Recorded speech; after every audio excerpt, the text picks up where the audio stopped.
ভারতের সবচেয়ে ভুতুড়ে শৈল শহর। অনেকেই হয়তো দার্জিলিংয়ের কাছে লুকিয়ে থাকা কার্শিয়াংয়ের সেই বিখ্যাত নামটির কথা বলবেন। ডাউহিল, পাইন আর ফার গাছের ঘন জঙ্গল, আর 100 বছরের পুরনো ভিক্টোরিয়ান স্থাপত্যের মাঝে লুকিয়ে আছে এমন কিছু ভয়ঙ্কর রহস্য যা দিনের আলোতেও হিমশীতল করে তোলে। স্থানীয়দের মুখে শোনা যায় মুন্ডহীন কিশোর ভূতের গল্প, এক রহস্যময়ী নারীর অশরীরী উপস্থিতি, আর সবকিছুর কেন্দ্রে আছে সেই অভিশপ্ত রাস্তা, ডেথ রোড। আদ্রিত আর অনিতাও এসেছিল এই রোমাঞ্চের টানে।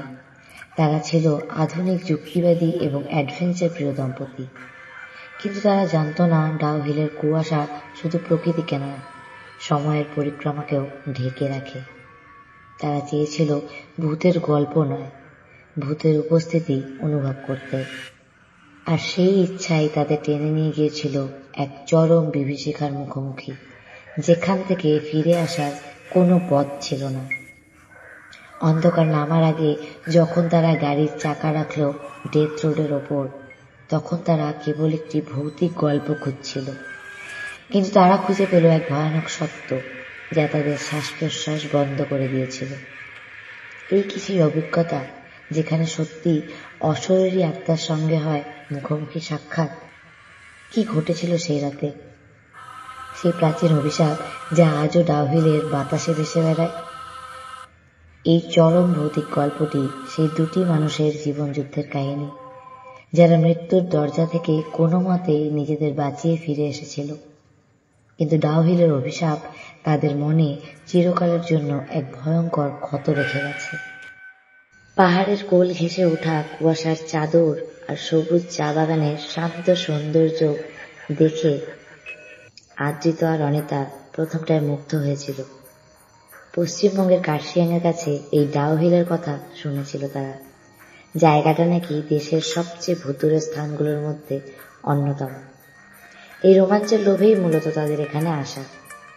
দুজনেই অ্যাডভেঞ্চার প্রেমী, তাই স্থানীয়দের বারণ সত্ত্বেও তারা ঠিক করেছিল পরিচিত জায়গাগুলো ছাড়াও এখানকার ঘন জঙ্গল আর জনশ্রুতিতে ভরা ডেথ রোড তারা একবার দেখবেই। প্রথম 2 দিন তাদের কেটেছিল বেশ সাধারণভাবেই, কিন্তু তৃতীয় দিনের পরন্ত বিকেলটা অভিশাপের আগমনের ইঙ্গিত দিচ্ছিল। বিকেলের আবছা আলোয় ডাউহিল রোড থেকে যখন তারা ফরেস্ট অফিসের দিকে যাওয়া সেই বিখ্যাত রাস্তার দিকে মোড় নিল, তখন আকাশ গাঢ় হয়ে আসছে। পাহাড়ি রাস্তায় এই সময়টা দ্রুত অন্ধকার হয়ে যায়, আর কুয়াশা যেন জমাট বাঁধে। সন্ধ্যার আগে ফিরে যেতে হবে, অনিতা বলেছিল, কিন্তু আদ্রিতের রোমাঞ্চের নেশা ততক্ষণে মাথাচাড়া দিয়ে উঠেছে। একটা ভাঙা বোর্ডের দিকে তার চোখ গেল, যেখানে স্থানীয় ভাষায় অস্পষ্টভাবে লেখা ছিল 5টার পর প্রবেশ নিষেধ, অশুভ। কথাটা তারা হেসে উড়িয়ে দিল, কারণ ভুতুড়ে গল্পে এই ধরনের সাবধানবাণী না থাকলে গল্পের মজাটাই থাকে না। এরপরই তারা প্রবেশ করল সেই গা ছমছমে পথে, যাকে বলা হয় ডেথ রোড। রাস্তাটা অসম্ভব নির্জন, দুপাশে বহু পুরনো বেঁকে যাওয়া গাছপালা, তাদের কাণ্ডগুলো এত ঘন শেওলায় ঢাকা যে মনে হচ্ছিল গাছগুলো যেন 1000 বছর ধরে এই অভিশাপ বহন করে চলেছে। যত ভেতরে তারা যাচ্ছিল, বাইরের জগতের সমস্ত শব্দ যেন ততই বিলীন হয়ে যাচ্ছিল। না কোনো পাখির ডাক, না ঝিঝির শব্দ, কেবল তাদের গাড়ির ইঞ্জিনের একঘেয়ে গোঙানি। অনিতা হঠাৎ অনুভব করল গাড়ির ভেতর তাপমাত্রা যেন আচমকা নেমে গেল বেশ কয়েক ডিগ্রি, যা শীতকাল ছাড়া এই অঞ্চলে অস্বাভাবিক। আদ্রিত, আমার না খুব ঠান্ডা লাগছে, অনিতা কাঁপা গলায় বলল। আদ্রিতাও দেখল তার হাতের লোম খাড়া হয়ে উঠেছে। গাড়ির হিটার অন করার পরেও ঠান্ডা কমার বদলে যেন ভেতরে আরো জাঁকিয়ে বসছে। এর মধ্যেই অনিতা কাছের বাইরে তাকালো। কুয়াশার চাদরে ঢাকা গাছগুলোর ফাঁকে সে দেখতে পেল একটা আবছা অবয়ব, একটা ছোট্ট ছেলে। তার পরনে 100 বর্ষ পুরনো পোশাক, আর সে যেন এক লহমায় জঙ্গলের গভীরে মিলিয়ে গেল। ভয়ের একটা হিমেল স্রোত তার শির দ্বারা বেয়ে নেমে গেল। আদিত্যকে বলল, তুমি কি দেখলে? একটা ছেলে জঙ্গলে মিশে গেল, মনে হলো যেন ওর মাথা নেই। আদ্রিত অবশ্য তখন অন্যদিকে দেখছিল। সে দেখলো রাস্তার মাঝখানে একটা পুরনো ডায়েরির মতো কিছু একটা পড়ে আছে। সে গাড়ি থামিয়ে নেমে পড়ল। আরে বাবা, এত ভয় পাস না, পাহাড়ি ছেলে হবে হয়তো, কুয়াশায় দেখিসনি ভালো করে, বলে সে ডায়েরিটা তুলে নিল। ডায়েরিটা ছিল চামড়ার মলাটে বাঁধানো এবং পাতাগুলো হলুদ হয়ে গেছে। প্রথম পাতাটা খুলতেই আদ্রিতর চোখ কপালে উঠল।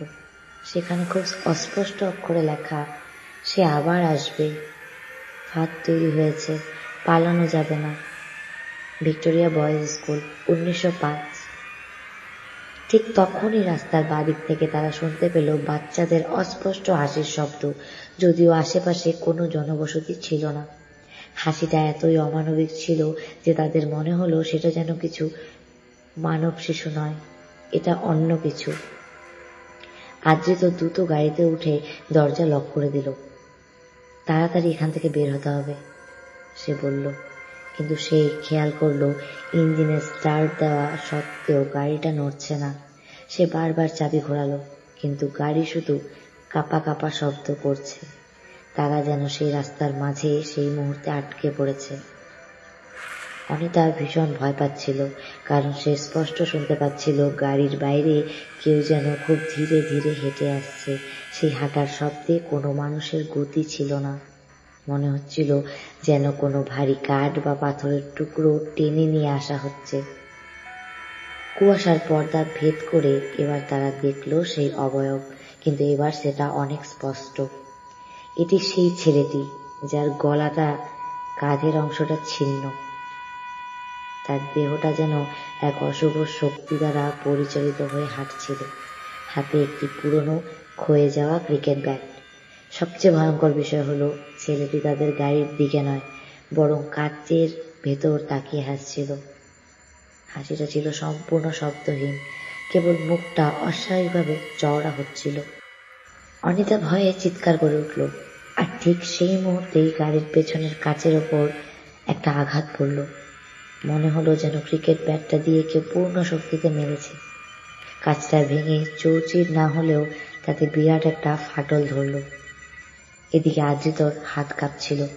সে মরিয়া হয়ে স্টিয়ারিংয়ের ওপর দুবার চাপ দিল। হর্নের কোনো শব্দ নেই। সে দেখল গাড়ির ড্যাশবোর্ডের আলোগুলো অস্বাভাবিকভাবে দ্রুত নিভে যাচ্ছে আর জ্বলছে। ছেলেটি এবার গাড়ির পেছন থেকে এসে ড্রাইভারের দিকে জানলায় উঁকি মারল। তার পোশাক থেকে রক্ত ঝরছে, আর সেখান থেকে আসা পচা মাংসের গন্ধ গাড়ির এয়ার কন্ডিশনার ভেদ করে ভেতরে ঢুকছে। আদ্রিতর মনে হলো যেন তার শ্বাস বন্ধ হয়ে আসছে। সে চিৎকার করে অনিতাকে বলল, ফোন, টর্চ, কিছু একটা বের করো। কিন্তু অনিতা তখন পুরোপুরি স্তব্ধ। ভয়ে তার শরীর জমে গেছে। আদ্রিত তার পকেট থেকে কোনো মতে তার ফোনটা বের করে টর্চ জ্বালাতেই সেই আলো ছেলেটির মুখের ওপর পড়ল।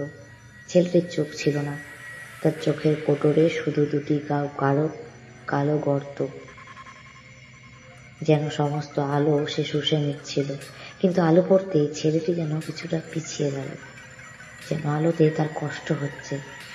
আদ্রিত টর্চটা জানলার দিকেই ধরে রাখল। এই সুযোগে আদ্রিত আবার গাড়ি স্টার্ট করার চেষ্টা করল, কিন্তু ইঞ্জিন কোনো সাড়া দিচ্ছিল না। সে তখন ডায়েরিটা হাতে নিল। মনে হলো যেন এই ডায়েরিটা কিছু একটা জানে। সে ডায়েরিটা খুলে সেই অভিশাপের কথাগুলো জোরে জোরে পড়তে শুরু করলো। যদিও তার ভেতরের কথাগুলোর অর্থ সে পুরোপুরি বুঝতে পারছিল না। শব্দগুলো ছিল পুরনো বাংলা আর একটা অদ্ভুত ভাষার মিশ্রণ, যা পড়তেই তার নিজের শরীরের মধ্যে একটা অসহ্য অস্বস্তি হচ্ছিল। ডায়েরি পড়ার সঙ্গে সঙ্গে বাইরের পরিবেশ যেন আরো উত্তাল হয়ে উঠল। ঘন কুয়াশা যেন জমাট বেঁধে গাড়ির কাচের ওপর হামলে পড়ল। বাতাস যেন এক অদ্ভুত স্বরে গোঙাতে শুরু করলো। গাড়ির ছাদে ও বনেটে যেন অনেকগুলো ছোট ছোট পায়ের আওয়াজ শোনা গেল, যেন অসংখ্য শিশু একসঙ্গে দৌড়াচ্ছে। অনিতা সেই মুহূর্তে চোখ বন্ধ করে ঈশ্বরের নাম জপ করতে শুরু করলো। হঠাৎ আদ্রিত লক্ষ্য করলো ডেথ রোডের নাম শুনে যে স্কুলের কথা মনে পড়েছিল সেই ভিক্টোরিয়া বয়েজ হাই স্কুলের এক ঝলক দেখতে পাওয়া যাচ্ছে ডান দিকে। একটি পুরনো ঔপনিবেশিক ধাঁচের বিল্ডিং। ছেলেটির হাসির শব্দ তখন গাড়ির ভেতরে স্পষ্ট শোনা যাচ্ছে, যদিও তার কোনো মুখ নেই। সেটা যেন শব্দ নয়, বরং ভেতরের শের দ্বারা কাঁপানো এক অনুভূতি। আদ্রিত তখন গাড়িটা ছুড়ে দিল বাইরের দিকে যত জোরে পারল, আর ঠিক সেই মুহূর্তে গাড়ির ইঞ্জিনটা বিকট একটা শব্দ করে চালু হলো। মনে হলো যেন গাড়িটা শেষ মুহূর্তের জন্য জেগে উঠল। আদ্রিত এক মুহূর্ত দেরি না করে অ্যাক্সিলারেটরের ওপর চাপ দিল। টায়ারের তীক্ষ্ণ চিৎকার তুলে গাড়িটা সামনের দিকে তীব্র গতিতে ছুটতে শুরু করলো। ছেলেটি এবার গাড়ির পেছনে দৌড়াতে শুরু করলো। তার সেই অস্বাভাবিক দ্রুততা দেখে আদ্রিত বুঝতে পারল এটা কোনো সাধারণ ভূত নয়, বরং এক ভয়ানক শক্তিশালী সত্তা। তারা দেখল পেছনের আয়নায় ছেলেটি তাদের দিকে ধেয়ে আসছে, আর তার শরীরের পেছন থেকে যেন আরো কয়েকটা আবছা ছায়া বেরিয়ে আসছে, যারা হাত তুলে তাদের দিকে ধমকের ভঙ্গিতে চিৎকার করে যাচ্ছে। রাস্তাটা যেখানে ফরেস্ট অফিসের দিকে মিশেছে সেখানে পৌঁছানোর পর আদ্রিত দেখল রাস্তায় একটি লাল চোখ জ্বলছে।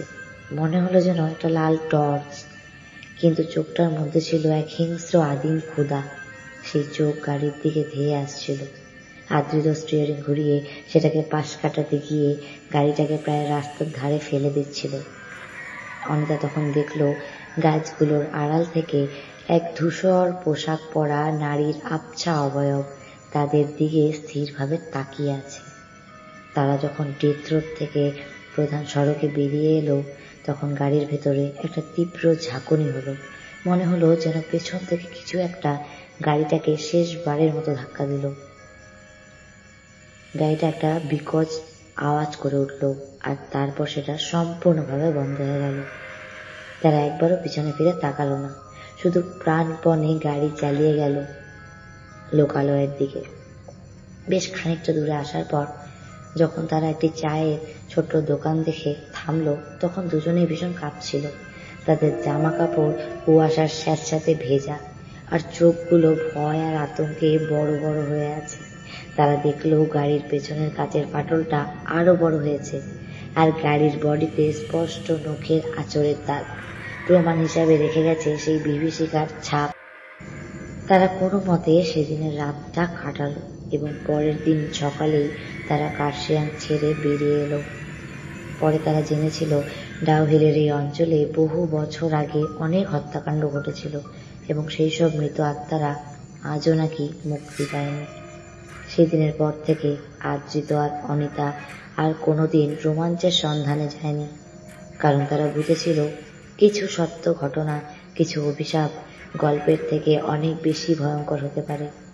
ডাউ হিলের সেই রাত তাদের জীবনের সবচেয়ে চরম দুঃস্বপ্ন হয়ে রয়ে গেল, যা থেকে তারা কোনো মতে বেঁচে ফিরতে পেরেছিল। ডাউ হিল থেকে তারা সেদিন ফিরে এসেছিল, কিন্তু তারা আর আগের মতো ছিল না। আদ্রিত আর অনিতার সেই রাতের অভিজ্ঞতা কেবল একটা দুঃস্বপ্ন ছিল না, ছিল বাস্তব বিভীষিকার রুক্ষ স্পর্শ। গাড়ির পেছনে লেগে থাকা সেই নখের আঁচড়ের দাগ, কাচের ফাটল, আর গাড়ির ভেতরে তখনও লেগে থাকা সেই পচা গন্ধ, এগুলো ছিল সেই অশরীরী আক্রমণের স্থায়ী প্রমাণ। তারা জানে সেদিন তারা শুধু একটি ভৌতিক জায়গা দেখেনি, তারা জীবন দিয়ে বুঝেছিল পৃথিবীর কিছু স্থানে এমন কিছু প্রাচীন অশুভ শক্তি লুকিয়ে থাকে যাদের অস্তিত্বকে যুক্তি বা বিজ্ঞান দিয়ে বিচার করা যায় না। সেই মুন্ডহীন কিশোর, সেই নিঃশব্দ হাসি, আর গাড়ির ভেতরে তাপমাত্রা কমে যাওয়ার অস্বাভাবিক অনুভূতি, এই সব কিছুই তাদের মনে এক নিদারুণ ভয় তৈরি করে দিয়েছিল, যা কোনো থেরাপি বা সময় ভুলিয়ে দিতে পারবে না। আজও কোনো নির্জন রাতে হঠাৎ ঠান্ডা লাগলে বা কোনো শিশুর চাপা হাসির শব্দ শুনলে তাদের মনে পড়ে যায় ডাউ হিলের সেই ডেথ রোডের কথা। তারা কোনোদিন আর পাহাড়ে ঘোরার সাহস দেখায়নি। তারা বেঁচে আছে, কিন্তু তাদের জীবন থেকে রোমাঞ্চের নেশা চিরতরে মুছে গেছে। তারা কেবল একটা সত্য জানে, ডাউ হিল একটা অভিশাপ যার থেকে মুক্তি নেই। আপনি সেখান থেকে ফিরতে পারলেও সে আপনার ভেতর থেকে কখনো ফেরে না। আর সেই কারণেই আজও যারা ডাউহিলে যায় রোমাঞ্চ খুঁজতে, তারা ভুলে যায় কিছু দরজা একবার খুললে আর বন্ধ হয় না। এই গল্পটি আপনাদের কেমন লাগলো এবং আপনার নিজের এলাকায় এমন কোনো ভূতের গল্প প্রচলিত আছে কিনা কমেন্ট বক্সে অবশ্যই লিখুন। এই চরম গা ছমছমে গল্পটি আপনি কোথা থেকে বসে শুনছেন তা অবশ্যই কমেন্ট করে জানান। আর গল্পটি যদি আপনার শিরদাঁড়ায় ঠান্ডা স্রোত বইয়ে দিয়ে থাকে তাহলে একটা লাইক করে দিন, আপনার বন্ধুদের সাথে শেয়ার করুন। আর এমন আরও ভুতুড়ে আর রহস্যময় কাহিনী শুনতে চ্যানেলটি সাবস্ক্রাইব করে আমার পাশে থাকুন। পরের চরম রহস্যের জন্য প্রস্তুত থাকুন।